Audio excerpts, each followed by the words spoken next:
And Kevin Hart is here. Yes! The Rock's +1/2. Love you, Kevin. Picture this. It's the 83rd Golden Globes. The room is packed with the biggest stars on the planet, and there's one comedian on stage with a microphone.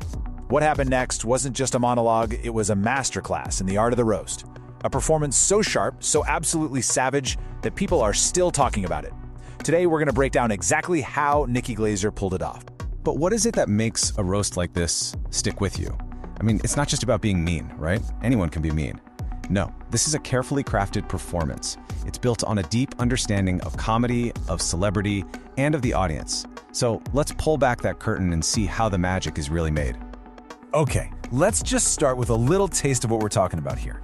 This joke is pure Glaser. It is sharp, it's topical, and wow, is it fearless. Right off the bat, she's telling everyone in that room, from the A-listers to us at home, that absolutely no one is safe tonight.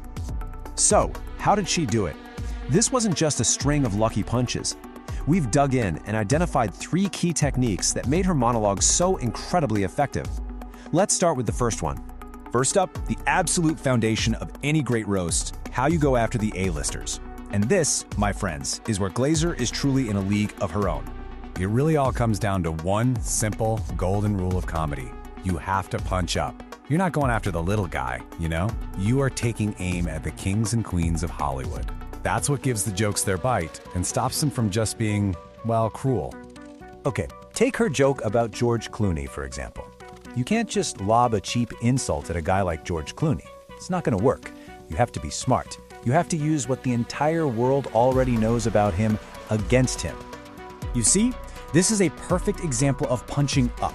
It's not really about Clooney the person, it's about Clooney the brand. She takes his Nespresso ads, which we've all seen a billion times, and spins it into this hilarious commentary on how unbelievably out-of-touch celebrities can be. It's just brilliant. Now let's look at another way Glaser punches up, because she uses a slightly different trick here. Her joke about Michael B. Jordan is an absolute masterclass in misdirection. This is the classic bait and switch. She starts with a genuine compliment, right?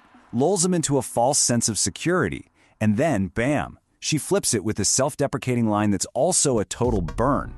It's an incredible way to roast someone without just seeming nasty. So we've seen as she takes down the stars, but Nikki Glaser didn't stop there. Oh no. She also found this amazingly creative way to roast the very films they were all there to celebrate. She called it her Zootopian Guide to the Nominees, and it's just as funny as it sounds. She took these huge, serious Oscar bait movies and boiled them down to descriptions a toddler would understand. Mountain's Echo? Oh, that's the slow, sad bear movie. Tech Bro? That's the one with the really annoying fox. It's such a funny way to just slice through all that Hollywood self-importance. And see, this is so much more clever than just saying a movie was bad or boring. It's a whole comedic filter. It's a way of looking at the entire award season and basically saying, hey, you all take this so seriously, but at the end of the day, it's just stories about sad bears and annoying foxes. All right, the final piece of this comedic puzzle is a technique that is notoriously hard to pull off. I'm talking about the running gag. But of course, Glaser just nails it. And who better to aim a running gag at than 2 of the most beloved comedians on the entire planet, Steve Martin and Martin Short. The joke itself was simple, but absolutely brilliant. After all these years and all that success, why are they still working so hard? A great running gag is all about that build-up. First, you have the setup, planting the seed of an idea, like maybe these legends are secretly broke. Then, a little later, you hit them with the callback, a little reminder that gets an even bigger laugh. But the real magic is in the payoff. She could have ended the night with something like, I'd like to thank the Hollywood Foreign Press, and for paying me in cash, which I will now be giving directly to Steve Martin and Martin Short. That's the kind of thing that brings the whole house down. And that's really why a great running gag works so well. It stops being just a joke and it becomes a shared experience. It's like the comedian and the entire audience are all in on the same secret. And that connection is a really powerful thing in comedy. So there you have it, the 3 secret ingredients to a perfect roast, served up by Nikki Glaser. 1, punch up, never down. 2, make fun of the art, not just the artist. And 3, if you've got a great joke, find a way to tell it 3 times. When you put it all together, what you get is something way more than just a bunch of mean jokes. You get a real performance. You get a comedy masterclass that is just as smart as it is savage. And that right there is why we are still talking about it. So what's the whole point of this? Is it just a chance to be cruel to famous people for our own entertainment? Or is there maybe something more going on?